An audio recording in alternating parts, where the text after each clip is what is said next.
dear tutor and course mates. My name is David Rodriguez, and this video is for the course Testing and Evaluation in English Language Teaching.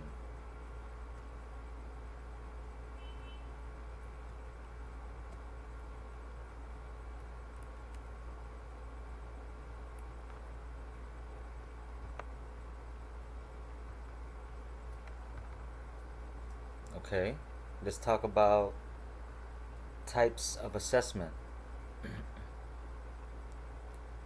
Okay, there are two types of assessment.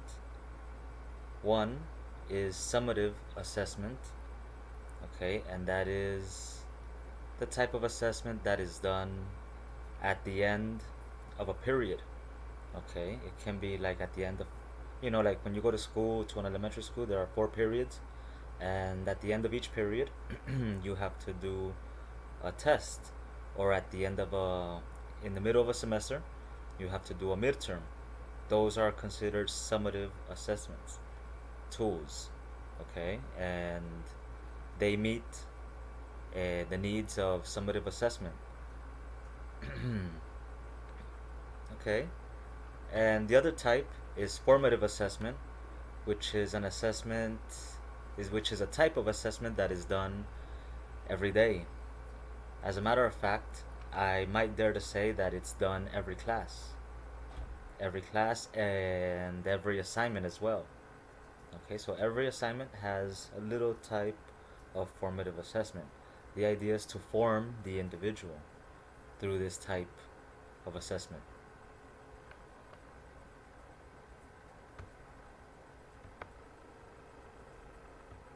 Okay, let's continue with assessment tools.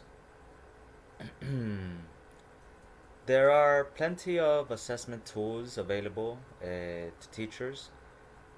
Some of these are diagnostic tests, which are done at the end of, I'm sorry, at the beginning of a course. It's the first thing a teacher does with his or her students, and it takes about 10-20 minutes to do a diagnostic test, but it's it's worth it. It's worth doing because the information you gather from this type of test is very important for the for students, for their learning and for their outcomes. Let's continue with quizzes. Quizzes is a type of formative assessment. We might say it's a combination of formative and summative because if you look at it, it's done on an ongoing process. Every week you do a quiz, and the idea is to make sure that students understand the concepts of each unit, and not only that, but it's also a way to make sure that students are learning as the process continues. Okay, let's talk about midterms and final tests. I already discussed this issue briefly, but let's get into more detail. Midterms are done the middle, at the middle point of a course or a semester if you study at a university. In this case, I'm talking about universities, right? So midterms are done in the middle of the semester, and the idea is to evaluate how students are doing. You get a grade from it. Where I work, we do two types of midterms: one oral and one written, and each one is worth 20%. And at the end, we add these the two midterms and the two final tests, which are oral and written as well, and that gives us 80% of the students' grade. I'm sorry. And there are also like other activities and that add up the other 20% to make it 100%, right? Because that's what it's about. So we have all these tests to see, to see how students are doing, to see if students are learning, to see which students require don't know, require tutoring or extra help. Okay, let's continue with. Okay, I was supposed to talk about self assessment, right? The university I work at also handles self assessment, but it's more of a personal thing. Like, we tell students to dig deep, and think about what they did right, what they did wrong, how they could have done better, and then they write a paragraph about it. All right, mostly in English, and but it doesn't really have a lot of grade percentage. It's more like a reflection. But the university has been considering how they can add this type of assessment and be able to give students a grade. I mean, it won't be a big percentage of the final grade, but it will surely be somewhere along the lines, like maybe 5%, something small, because, students would just give themselves a 5 all the time and say, teacher, I'm done, which is their favorite phrase. Okay, so, like I said, I decided to work with higher education. My name is David Rodriguez, by the way, and I'm working with higher education right now. I'm a university teacher at UniAJC. It's a well-renowned university here in Cali. It started like in the in the 50s, and it's still as a school. It started as a school, and then they started teaching some technical careers, technological careers. Now they even have professional careers and master's degrees. So they're growing, and I like working there. Okay, and I say, when assessing in a higher education context, it is essential that the teacher keeps in mind that students' goals and outcomes are designated by the university. Okay, mainly outcomes. I'm sorry, I shouldn't have written goals there. Well, the university has, like, tell students that by the end of the course they will be able to do this, and then that's what I mean by goals. Okay, and outcomes. Okay, and the university chooses this. I mean, the idea is that students transcend and are capable of learning more than just what the university has to offer. Okay, where I work, the teacher must do both formative and summative assessment. It is also worthwhile mentioning that at the beginning of a course, the group starts with a diagnostic test to assess prior knowledge. In the middle, there is a midterm. At the end, there is a final test. Like I said, two midterms and two final tests, right? One written, one oral for each. And there is also self assessment. Okay? And right now, thank you very much. Okay, I'm back. I want to share with you some quizzes, tests, and diagnostics that I have created where I work. Every teacher has the there are standardized tests that every teacher can use, or a teacher can create his or her own tests, his or her own quizzes, and his or her own diagnostic tests. So I'm going to share some of them with you. Uh, I use them at the university. As a matter of fact, just last week we had final tests, and I'm a little disappointed. Okay, because I had like a 50% passing rate, and that's not really high. I'm really sad about that. Okay, so I'm gonna start with the diagnostic. The diagnostic is right here. So this is something that I would do the first day of class. Um, there is a listening section. Students have to listen and choose the correct answer. This is the diagnostic test for level A 1.1, which is level 1. And we're evaluating what previous knowledge they have from the school they graduated. And so we start with the listening activity. Okay. And then there are some grammar exercises, grammar and vocabulary, It says complete the conversation, check the correct response, see you later, okay, bye bye.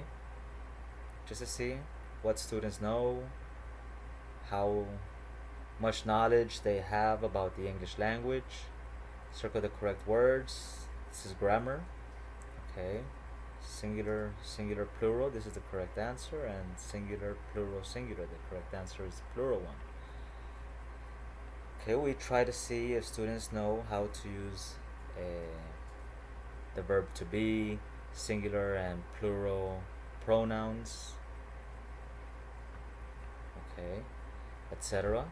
We try to see if students know how to tell time. And if they don't, I mean, it's not a problem. The idea of them going to a class is to learn. Okay, but we just want to know what information they bring to the class. All right, let me continue with the quiz, which is a quiz that I do weekly. Like the diagnostic, which was for level 1, this quiz is for level 1 as well, unit 7. And here students have to organize the sentences or questions.